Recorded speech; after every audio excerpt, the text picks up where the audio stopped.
Okay. Okay, Thomas, floor is yours.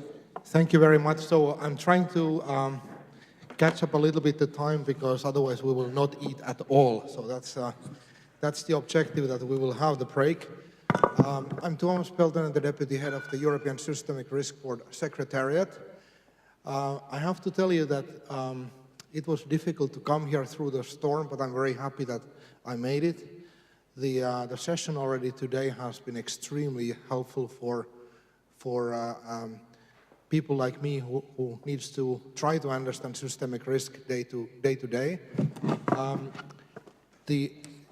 We already had some hints to this session. So, of course, the reuse of collateral that was presented in the previous session, as well as the topic that Marco introduced regarding the tremendous amounts of outstanding derivative contracts, are also important for this session, which indeed tries to understand how financial networks, when they are basically through derivative contracts, what is the difference? So what additional issues from the systemic risk perspective the derivatives could bring, as well as also understanding the potential data issues more in depth. So this will be the session of this one. And we have now four very good experts on this field. I will start from my left here. We have Iñaki Aldosoro, who has worked also with us at the ESRB, but is currently with the BIS, continuing good work on analyzing derivatives markets. Then we have Stefan Avdiev, also working at the BIS, and will also enlighten us on derivatives markets from global perspective. Then we have two PhD colleagues here at the Zurich. We have on my right Olga Priukhova, as well as on the furthest right Stefan Schuldenzucker. So both of them work here at Zurich with Stefano. I have to tell you that this type of hub for network analysis that has been built here in the University of Zurich is something outstanding, and I'm very happy that many of the works that have been done are directly relevant for policymakers. So this is, of course, the challenge that if you want to publish highly academically, you might not be able to apply your model so easily, but this has been really the case here, and I'm very much looking forward to speeches. So I give the floor to Iñaki first. Thank you. Okay, thanks a lot, Thomas, and thanks to the Finexus group that organized this, and Stefan in particular for giving me the opportunity to present in this session. So when Stefano told me about the structure of the conference, it's not so much like an academic conference. Normally in an academic conference, I have the opportunity to shamelessly promote one paper of mine, but this is a broader issue, so I realize I have the opportunity to shamelessly promote more than one paper of mine. So this is what I'm going to do, but I will do this in a broader context of the importance of data. And to get me started on that, I will do an appeal to authority and do a couple of citations that sort of nicely illustrate the approach that characterize these slides. And this is basically that data is the way of establishing economic facts. And ideally, economic facts should be the starting point of theorizing and modeling, which should be based on observables and measurables. So the way that I'm going to approach this is I'm going to ask four questions, and each question will be related to a paper, and then draw lessons in terms of data and the importance of data, in particular, and importance and granularity of data. So the first question is, what is the structure of derivatives markets? This was discussed a bit briefly in the session before. How can data be aggregated at the sector and country level? And here the lesson would be data quality in terms of reporting, and I will use the example of LEIs, which was also mentioned by Marco in the previous talk. The second question is, how can systemic importance be computed in the presence of derivatives? And here the lesson will be in terms of granularity in the cross-section. For this question in particular, what we have in mind is the systemic importance computing in a context of a multi-layer network, where derivatives is one additional layer of interconnections between financial institutions. The third question is, how do banks actually use the market? Because we talk a lot about the CDS market and banks and behavior and arbitrage and so on and so forth, but there is not much evidence on how the banks actually deal with specific credit risk exposures in the market. And here the lesson would be in terms of granularity in the cross-section in time, basically granularity in the panel dimension.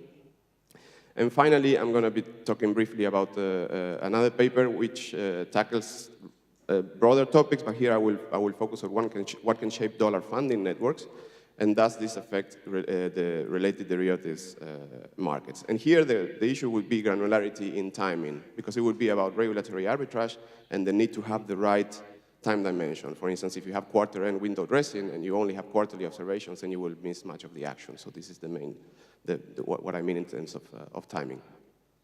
So the first paper is with a collection of a lot of people that we put out at the ESRB. Here, very briefly, you see a point that was made before. These markets are extremely large. I cannot even imagine what these numbers are, really.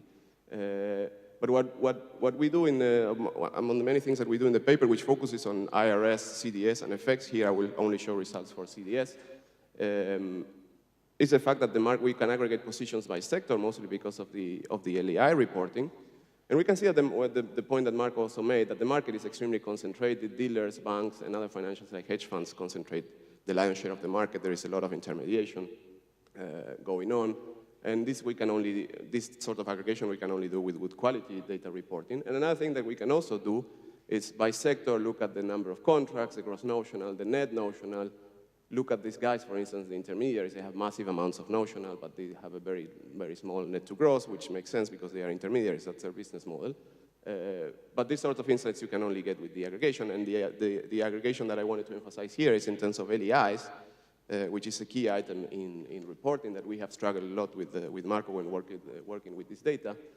One can aggregate, for instance, positions by country and then by specific reference entity, by looking, for instance, at the European sovereigns and see how reporting banks buy and sell protection on European sovereigns, depending on where they are. And when you look at the basic LEI as reported, then you have one picture, but if you are able to aggregate at the global ultimate ownership level, you are able to see, for instance, that US banks and Japanese banks, they use a lot their control companies in Europe to actually take positions in European sovereigns, for instance. This is something, it's an insight, it's a data fact that you could not get otherwise. So we do this aggregation by sectors and countries and aggregation up the hierarchy of ownership. And this is only possible with quality data reporting, so this is the first lesson. The second paper is about systemic importance in multi-layer networks. And here you have the multi-layer network of exposures between 54 large European banking groups. This was also an data effort by ESRB and national competent authorities in a paper that was put out in 2013. You can have layers in terms of instruments, in terms of maturity, and the question we ask is how can we compute systemic importance in a way where we have a score and then we can decompose it into the contributions of the different layers.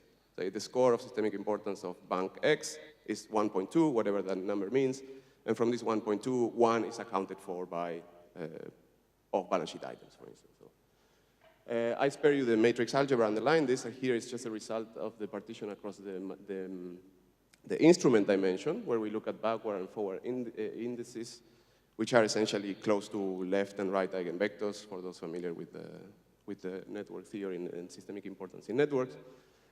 And some insights that you could not obtain otherwise is that, for instance, the importance in terms of interconnectivity is driven by much more than size. For instance, the contribution of derivatives, in fact, is to the systemic importance, the orange one, the contribution of derivatives to the systemic importance of the top guys is actually less than you would believe if you just look at the derivative exposure share, which is 25%.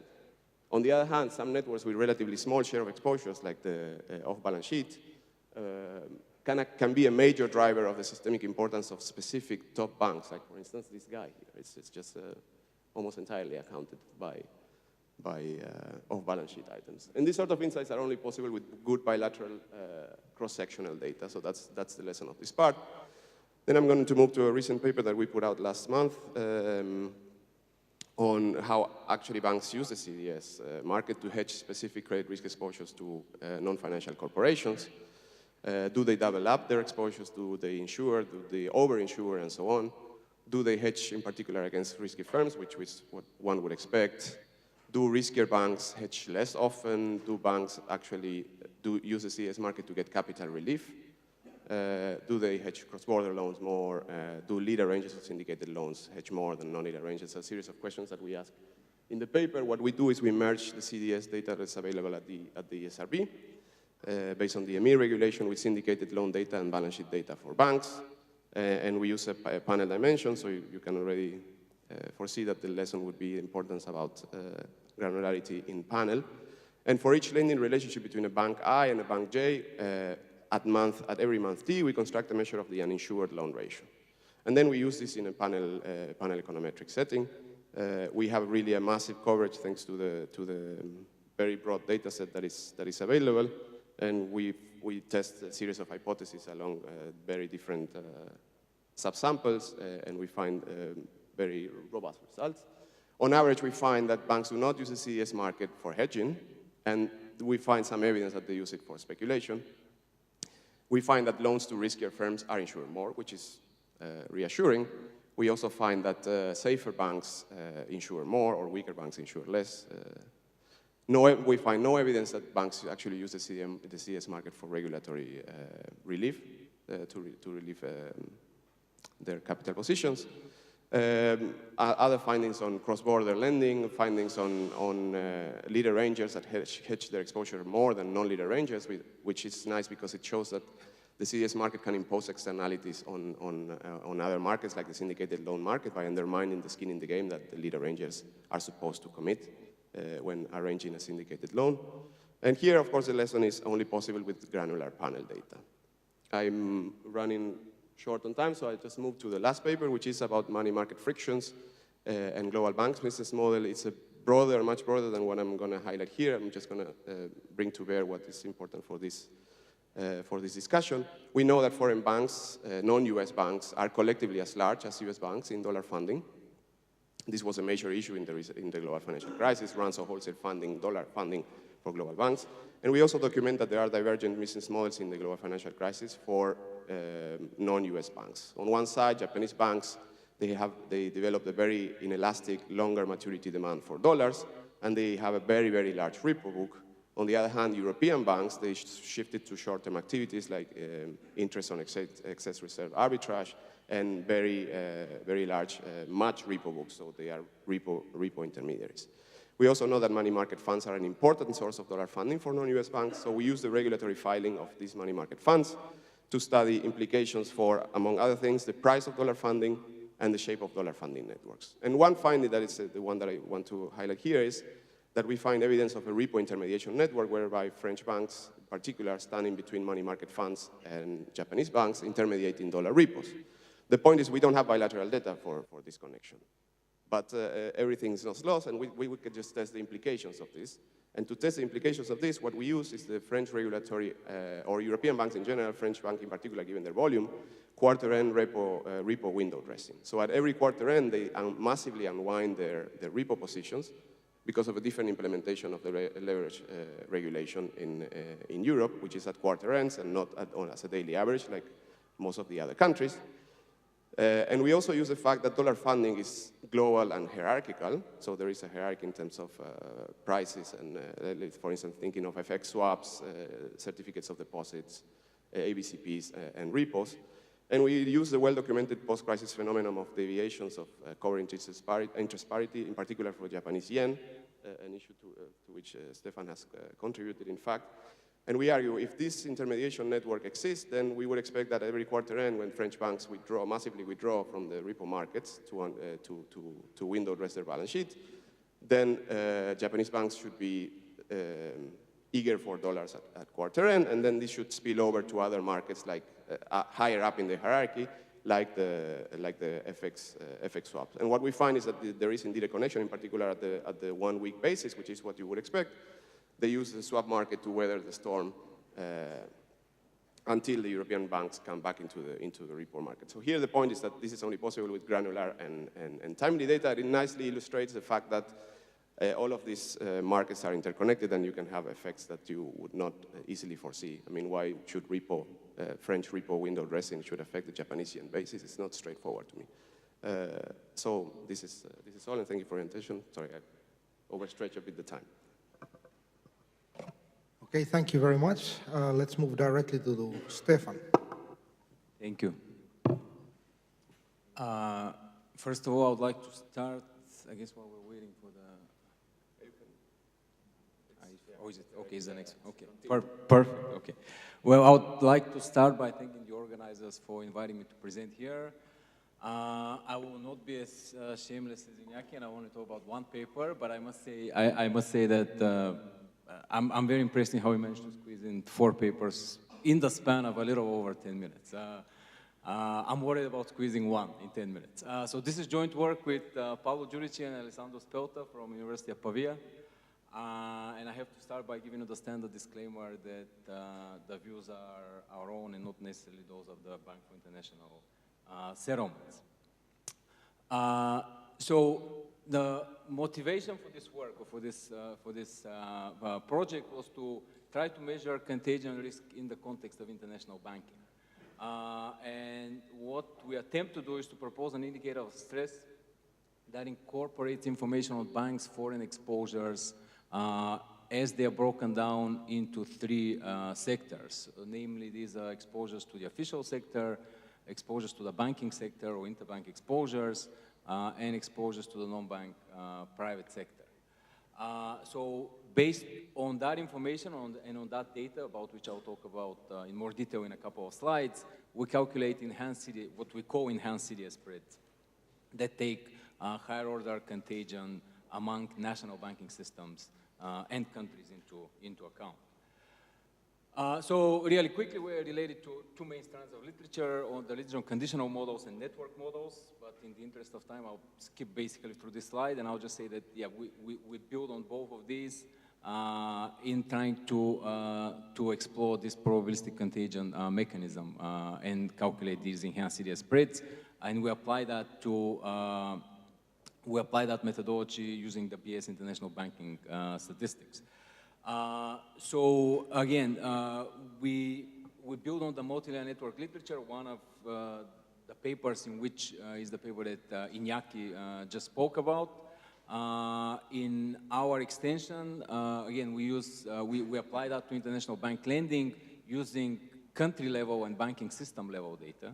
And basically, we think of a network that could be mapped into a 3-way tensor, where the 3 dimensions are the lending banking system, the borrowing country, and the sector is the 3rd dimension, where the sector where the granularity of the sector is only up to the level of official sector, banking sector, and non-bank private sector.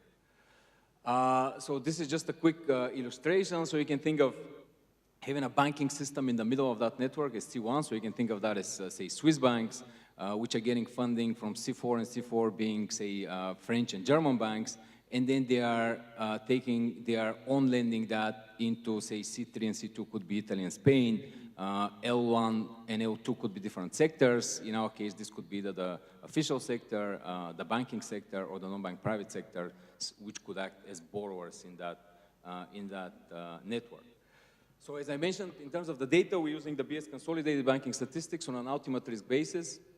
So it's important to emphasize the fact that we're using the consolidated data as opposed to the locational data. They have been models which have used the locational data.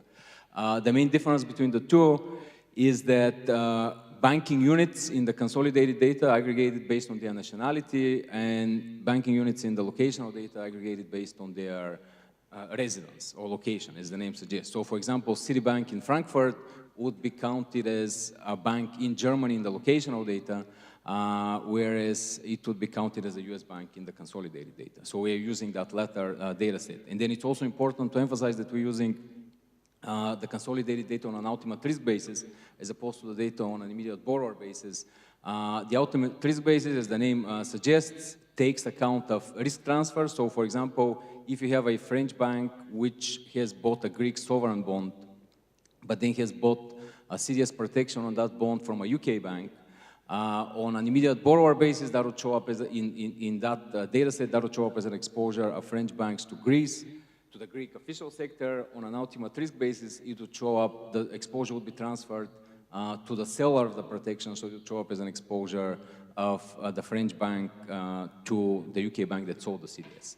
So because of that reason, we're using the ultimate risk data, whose time dimension is a bit shorter, but we think that's a worthy trade-off in terms of the conceptual mapping that we are getting. Another advantage of the consolidated data is that it gives us a sectoral breakdown at the level of foreign claims, and foreign claims are defined as the sum of cross-border claims and local claims denominated in all currencies. So again, if you have, so foreign claims would include both the exposures that a French bank books vis-a-vis a Greek borrower from out of its office in Paris, and also the local claims that it books on the ground in Greece. So we would like to incorporate the sum of those two into our analysis. As I mentioned, the three sectors are the official sector, the three borrowing sectors that we have in that data set are the official sector, the non-bank private sector, and the banking sector. We're using a quarterly panel from Q1 2005 to Q4 2015. I already mentioned the three dimensions in terms of how many countries and banking systems. We have a 23 by 23 matrix, which is, so basically that's dictated by the availability of the consolidated data on an ultimate risk basis. So we have 23 national banking systems, 23 borrowing countries, and 3 counterparty sectors. Then we use so we have to, due to data availability, we have to use different CDS spread measures for the three borrowing sectors. So to go on to the results, so what we do is we calculate these multivariate borrowing PDs, which use as a starting point the CDS spread implied probability of default, which is the middle panel, the middle row of panels here, and these networks of country/banking system level exposures that we have. So here we have split our estimates into 2 groups because obviously the scales are different. On the left-hand side, we have periphery PDs, both univariate and multivariate, for the 5 euro area periphery countries. Obviously, Greece stands out. The most interesting part is to look at the bottom panel where we're calculating the difference between the multivariate and the univariate, or basically the lift that we're getting out of the network methodology that we're applying.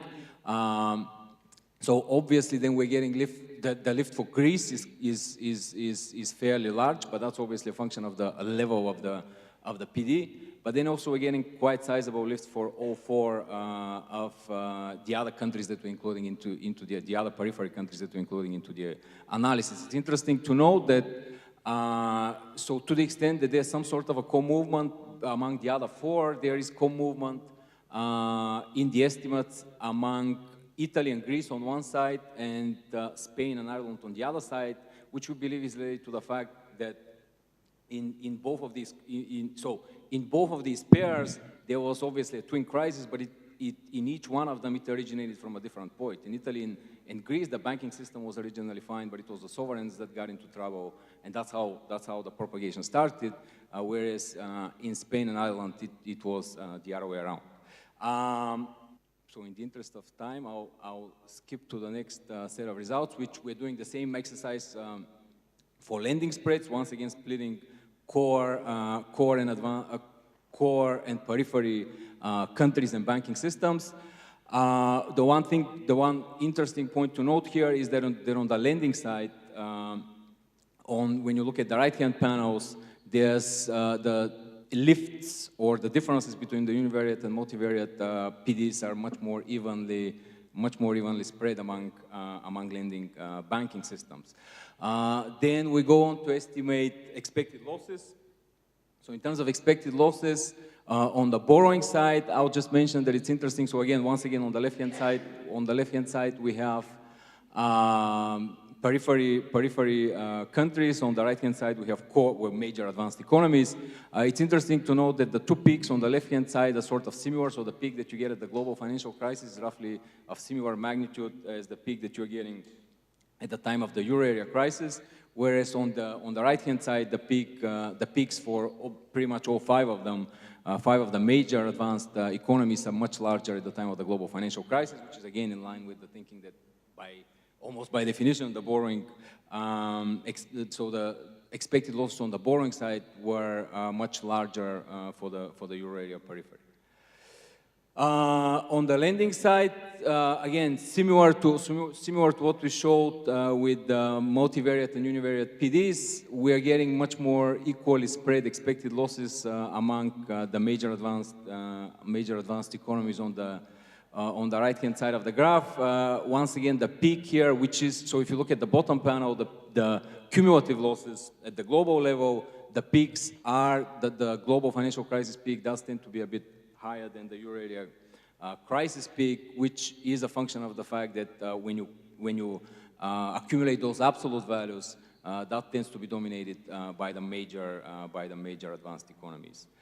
I don't have time to go over the nonlinear effects or the results of the nonlinear effects. I would just like to mention that in addition to estimating those time series of the expected losses, we are also collapsing the time dimension and estimating the expected losses by borrowing sector.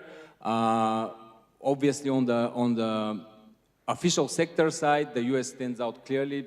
That's not so much a function of the credit risk involved, but obviously a function of the very, very large exposures that international active banks have to that sector. We're doing similar exercises for the bank and the non-bank private sectors. There we have a bit of a more even distribution of the expected losses among the various countries, the various borrowing countries. Although when you go to the non-bank private sector, the US once again stands out. And I will stop here because I'm over time. Thank you. Thanks a lot, Stefan. We go to Stefan. Actually, if we can, we are now a few minutes only late, but as we were late overall, if we can actually do the presentations and really like skip the, let's say, literature reviews, these type of things, focus only on the question and the findings, that would be also what Stefano advised me to tell you. Thank you. I'll do my very best. Can you all hear me? Great. You just cut off 1 minute. That sounds so unfair. Okay. I'm skip over your backup slides. So my name is Steffen Schuldenzucker. I'm a PhD student at the University of Zurich at the Computer Science Department, and today I would like to present 2 papers we have written in the last year with my advisor Sven Zeuken and with Stefano Battiston from this center. So what we want to do, and this is theory research, and what we wanted to do is we wanted to understand at a conceptual level what is really going on in financial networks once you have derivatives. So what we look at are financial networks that have 2 types of contracts. One are debt contracts, just one bank has to pay to the other a fixed amount, whatever is on the contract. And the other one is a credit default swap that depends on another entity. And the definition we use is just standard. So we say, we take the notional, we multiply it by 1 minus the recovery rate of the reference entity here, and this is the liability in the CDS. And in these networks, so these networks then look like this. The important thing that you notice is that, so the little points are banks or other financial institutions, and the arrows are contracts, of course. And what you notice is that the reference entities are financial institutions again, and this is what we were interested in. What happens once you have networks where all 3 parties of a CDS can be financial institutions? What changes? And in order to study this, we look at a very, very old concept, and that is what we call the clearing problem. So we are given a financial network. This is basically the input to our algorithm, if you want, where the banks have been exposed to a shock.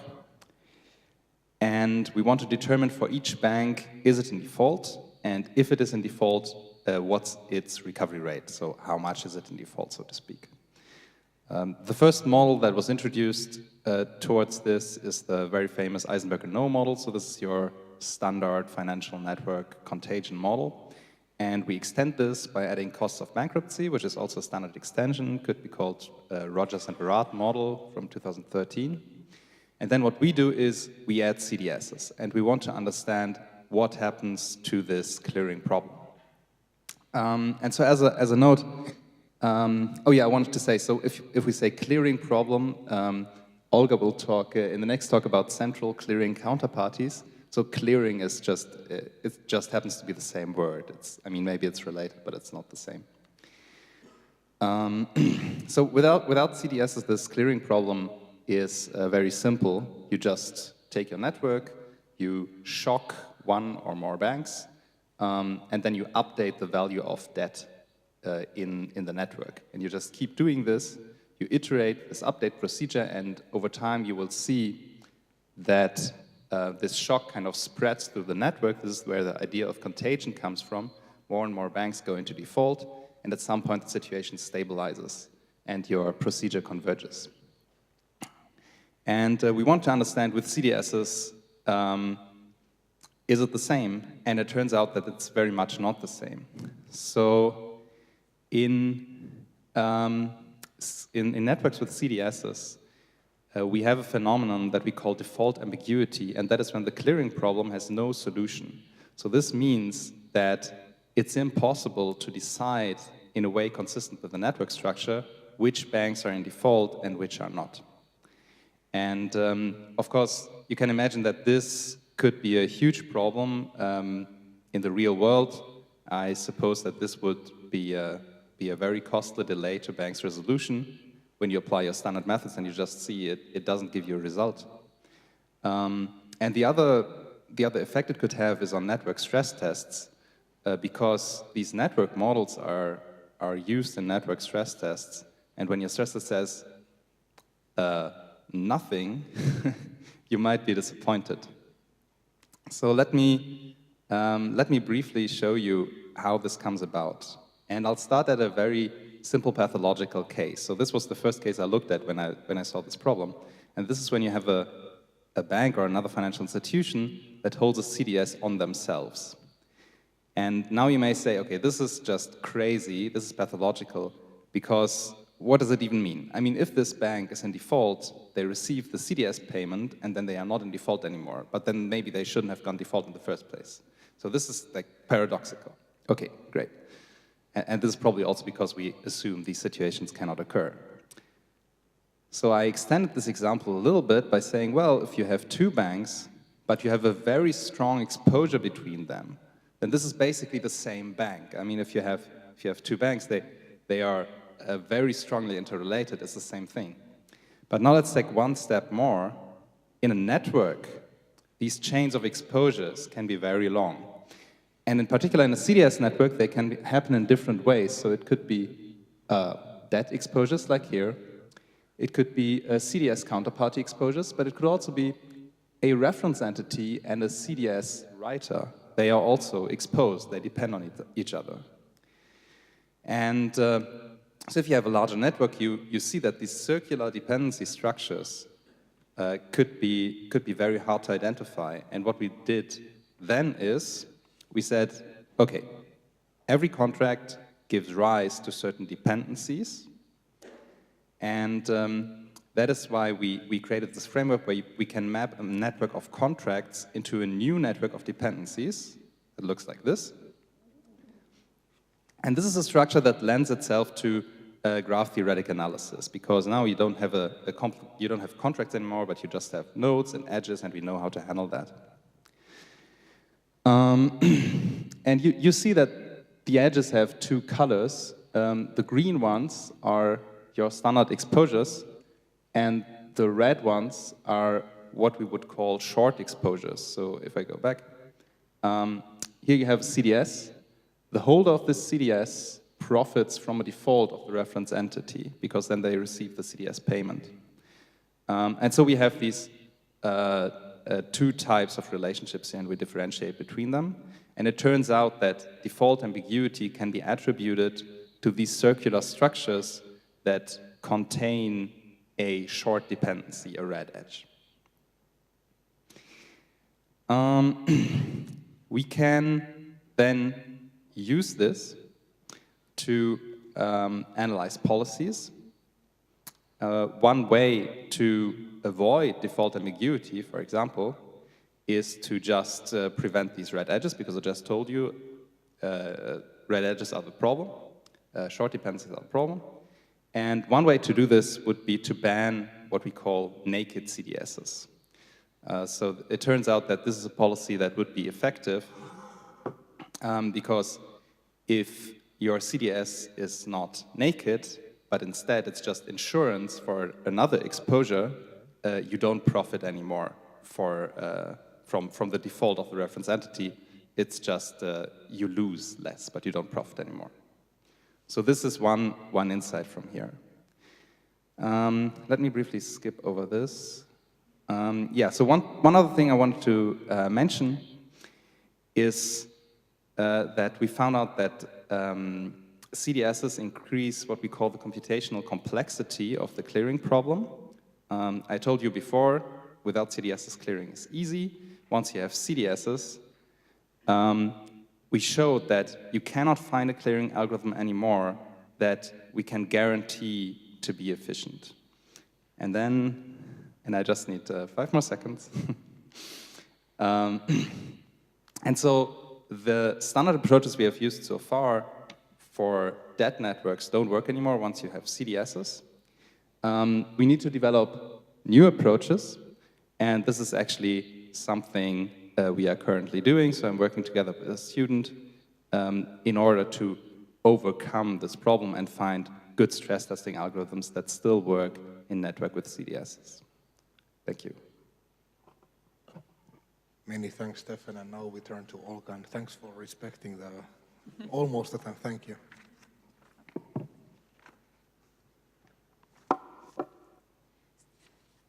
My talk is based on the results of the joint work with Marco De Rico and Stefano Battistone on the externalities of central clearing and their potential implications for systemic risk. One of the key reforms that have been implemented after the crisis to make OTC derivatives market more transparent and safe is mandatory central clearing of certain classes of derivatives through central clearing counterparties, or CCPs. Since the mandate was announced, central clearing continues to make inroads to derivatives markets. And in the second quarter of 2017, around 60% of outstanding notional was against CCPs. That corresponds to more than $300 trillion. Given this large size and the increasing complexity of the cleared products, how safe or risky clearing really is.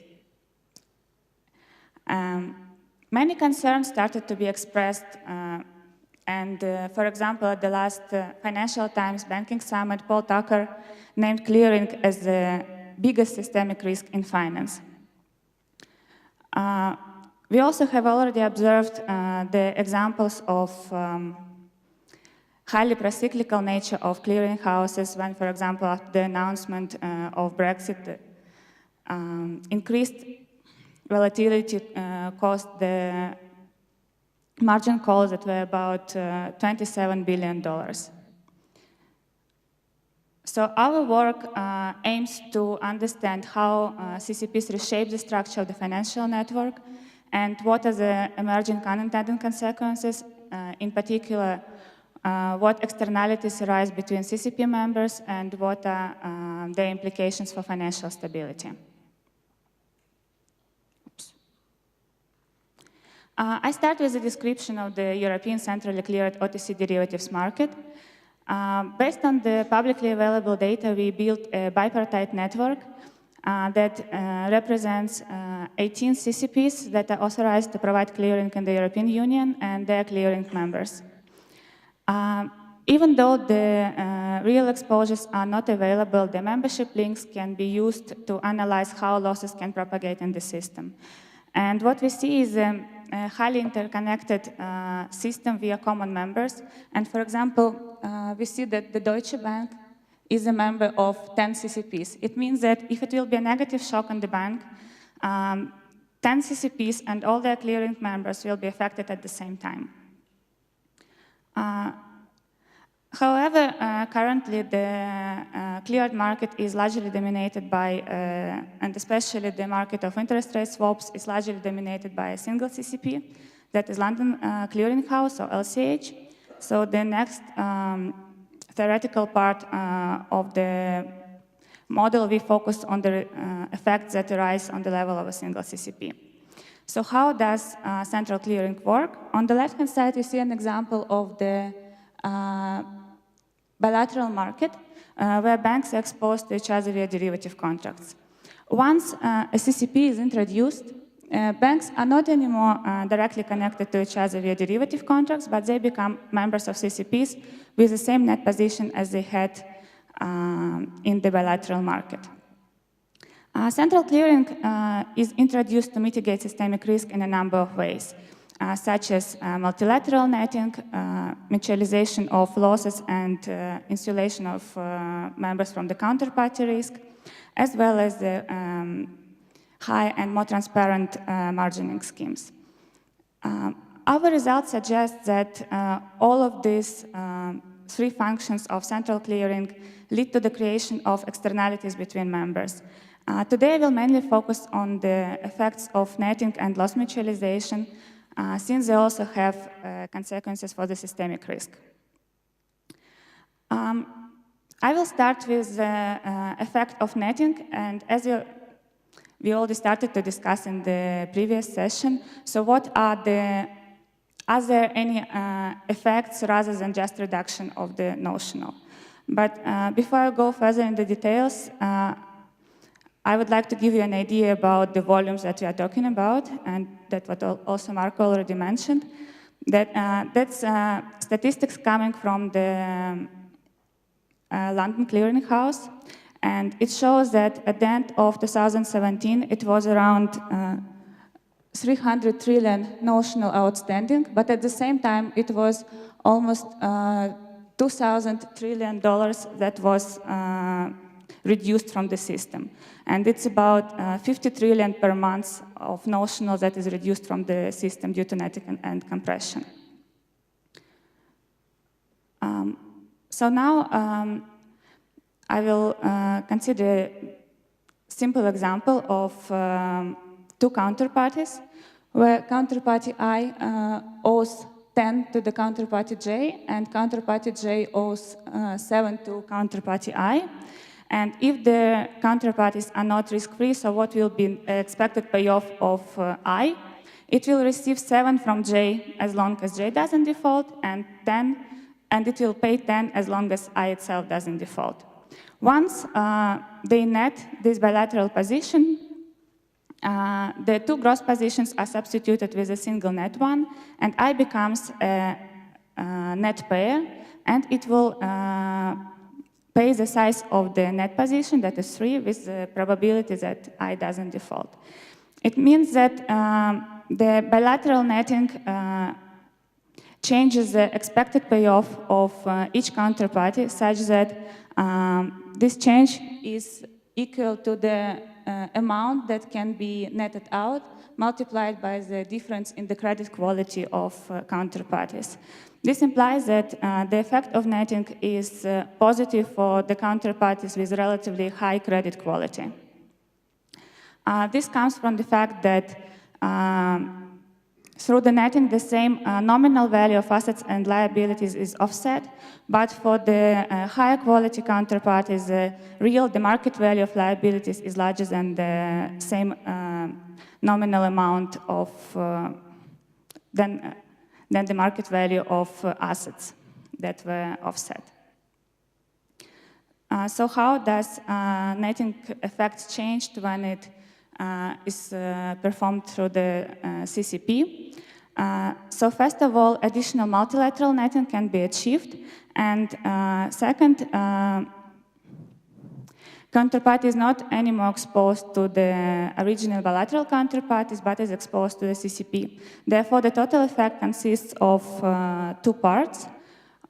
It's netting effect and the counterparty effect. And the diagram shows how the signs of this effect change depending on the credit quality of the member, the credit quality of its bilateral counterparties, and the average quality of all the members in the CCP. And we see that central clearing is beneficial for the institutions of relatively high credit quality, but those who had weak bilateral counterparties. Also, what we see is that in general, netting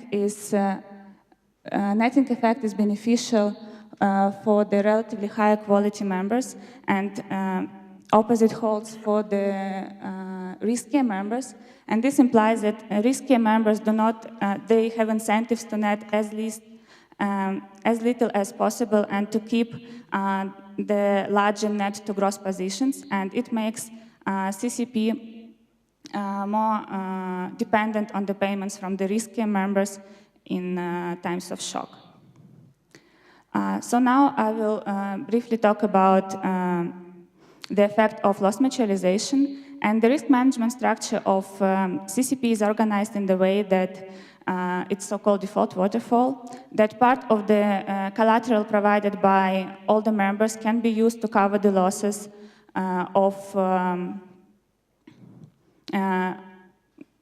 caused by other members. We say that members are insulated from each other if the expected losses due to the default of other members is 0.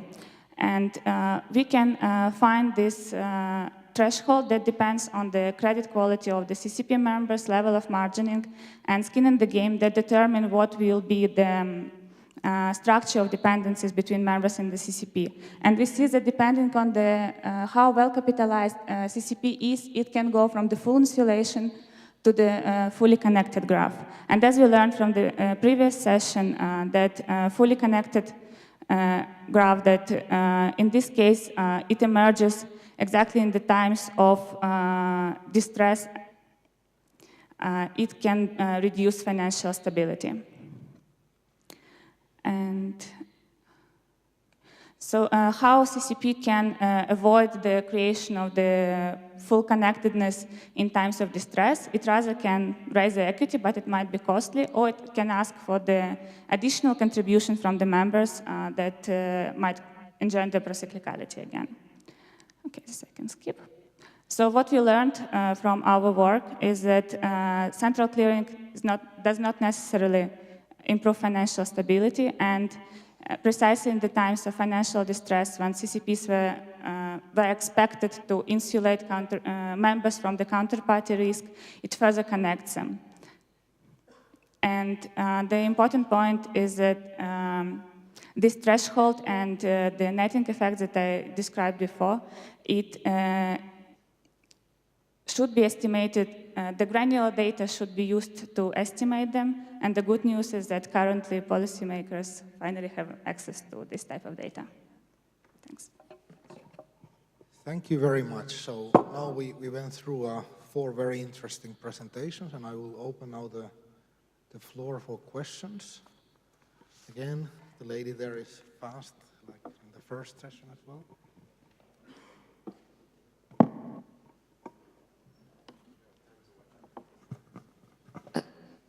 Thank you very much. So I'm not an expert in your field, but I have a question. It seems to me that banks today can't exist without being interconnected in a network of other banks.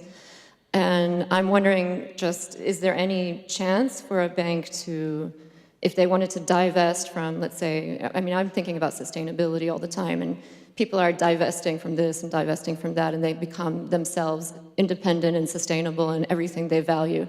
But it seems like, I'm just thinking now about financial derivatives and all the things that go on. Can they somehow divest from that network? Can they exist without being connected to other banks? Or can they exist in a cluster which is less exposed to risk? I don't know, can they exist in a different way? Any other questions? And Professor Stiglitz, can you please be a bit shorter this time? Yeah. So just one short question, which is, as you change the network, you went to clearinghouse. You saw some people gain and some people lost. wouldn't that be reflected in the price that they charged originally? I mean, that is to say, you described what would happen in the gains and losses if they'd already made the contracts and then you shifted. But if we're doing this ex ante, wouldn't the prices reflect the risks that would be borne? The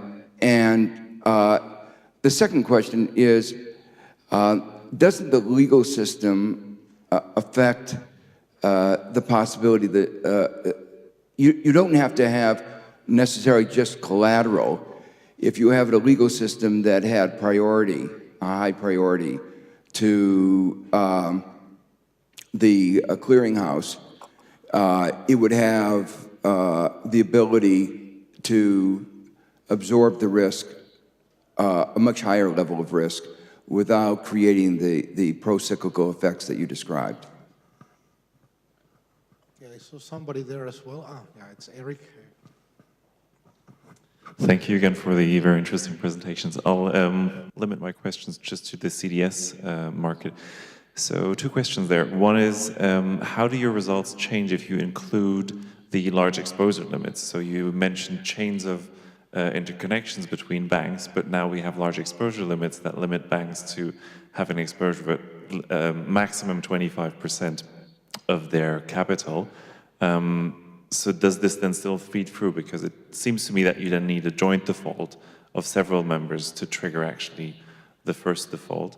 And the second question is in relation to the banning of naked CDS. You said that might improve the situation. In 2000, I think it was 2009, the US administration was fighting quite heavily to save the automobile industry. And in that case, a lot of the bondholders of these automobile companies, they were also CDS holders. If they had only been holding naked CDS, they wouldn't have been allowed to intervene in the negotiations. But by virtue of also holding the bonds, they were actually able to intervene in the negotiations, and they will try to stall or get the negotiations to fail, such they would receive the payout on the CDS. So in this case, it seems that actually not having a naked CDS, but having both the bond and the CDS, depending on the magnitude of your CDS, it can give you the wrong incentive if you're actually trying to save the company. Do you think the model would allow any extensions that would cater for these strategic interactions? Okay, I think we need to go to the answers now. So thank you very much for the audience for the questions. I know that there is CDS question, CCP question, and then there was one banking question. So I guess we know the answers, who should do them. So I guess you can start. Yeah, so I'd like to start with the last question. So the first question was that to rephrase, if exposures are not too concentrated, that the effects I describe might be weaker or might disappear. And I share your intuition. I believe that this is the case. We did not study it. Our dependency analysis concept at the moment only allows an analysis at a qualitative level. So is there an exposure, yes or no? But I believe that this could very well be the case. And the second question was about incentives in a CDS network. Yes, so actually my current research project is about incentives for network formation or strategic formation of CDS networks.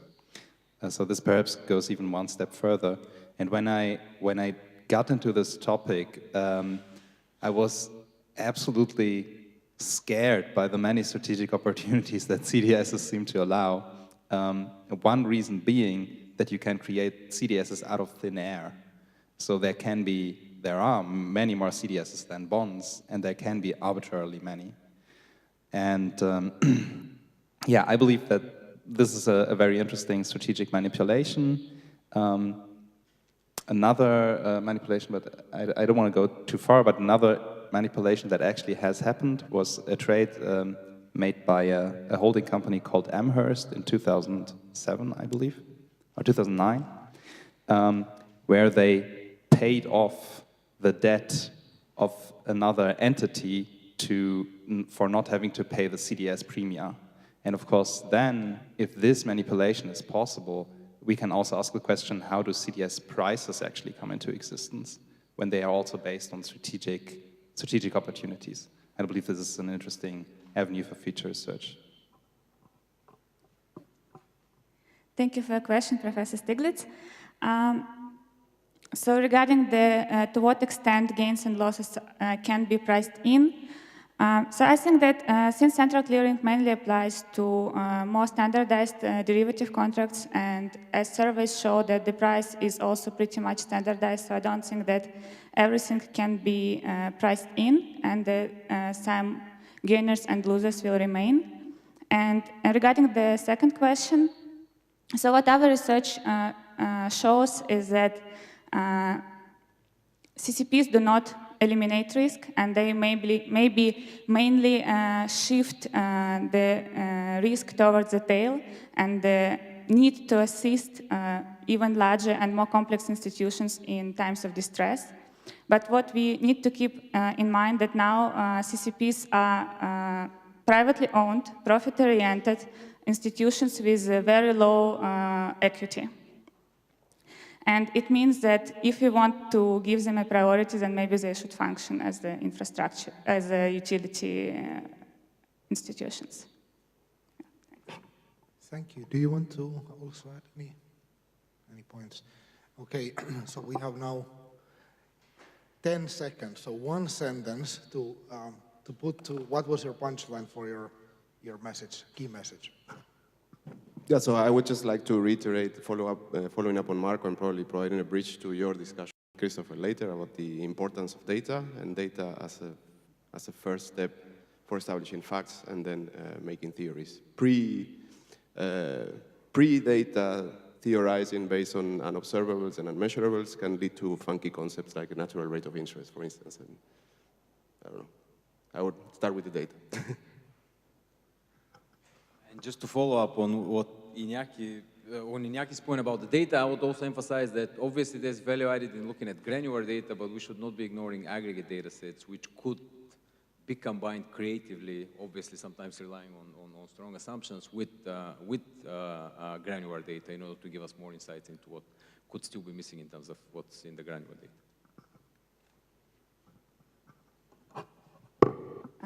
So the very general comment would be that, as we've seen, we discussed the implications of central clearing for financial stability, but we've also seen that there are multiple effects that arise from different functions of CCPs, and